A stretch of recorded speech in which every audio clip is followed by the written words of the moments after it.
मुल्तान जेको अवलीन इस्लामी शहर तौरु सुञातो वञे थो, जंहिंखे औलिया जो शहर बि चवंदा आहिनि।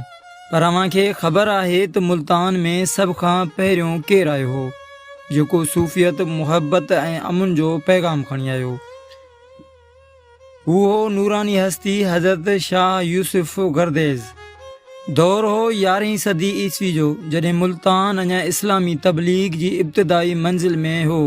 अफ़गानिस्तान जी सरज़मीन गर्देज़ मां हिकु बुज़ुर्ग अल्लाह जो वली, रूहानियत जी ख़ुशबू सां भरियल शख़्स पंहिंजे मुर्शिदनि जे हुकुम सां निकितो।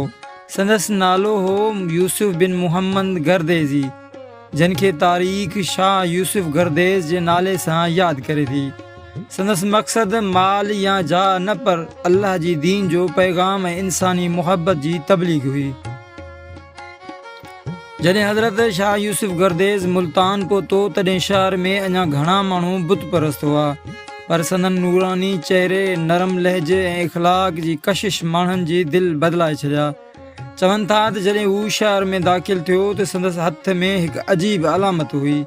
कुझु रिवायतनि मूजिबि हू शेर ते सवार ऐं हथ में साप रखंदो हो, जंहिंजो मतिलबु हो जुर्रत ऐं हिकमत जो गॾु हुजणु। हीअ निशानी हुई त हू दुश्मननि सां जंग लाइ न, पर दिलनि खे फ़तह करण लाइ आयो आहे। शाह यूसुफ गर्देज़ ॾींहुं राति ख़ल्क़े ख़ुदा जी ख़िदमत कंदो हो। जेको बि बीमार अचे, संदसि दुआ सां शफ़ा हासिल करे। जेको परेशान अचे, आराम सां मोटी वञे। केतिरनि माण्हुनि बयानु कयो त संदसि निगाह में एतिरो नूर हो जो माण्हू तौबा करे मुस्लमान थी वेंदा हुआ। हू चवंदो हो, दिलि सफ़ा थी वञे त रब पाण दिलि में लहे थो। 531 हिजरी में, यानी लॻभॻि 1130 ईस्वी में, हज़रत शाह यूसुफ गर्देज़ पंहिंजे रब वटि वापसि वियो। मुल्तान जे माण्हुनि खेसि वॾी इज़त सां दफ़नायो ऐं वक़्त सां संदसि मज़ार शहर जी सुञाणप बणिजी वई। अॼु बि संदसि दरगाह मुल्तान जे बूहर गेट भरिसां आहे, जिते हर सुबुह सवेर अक़ीदतमंद अची दुआ कनि था ऐं महसूसु कनि था त ॼण सदियूं पुराणी मुहबत अॼु बि हवा में गूंजी रही आहे।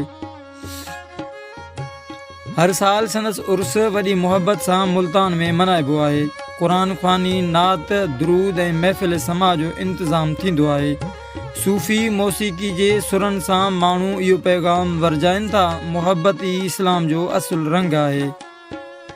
हज़रत शाह यूसुफ गर्देज़ न रुॻो मुल्तान में इस्लाम जो बुनियादु विधो, पर हिन धरती ते मुहबत, रवादारी ऐं अमुन जो झंडो बुलंद कयो।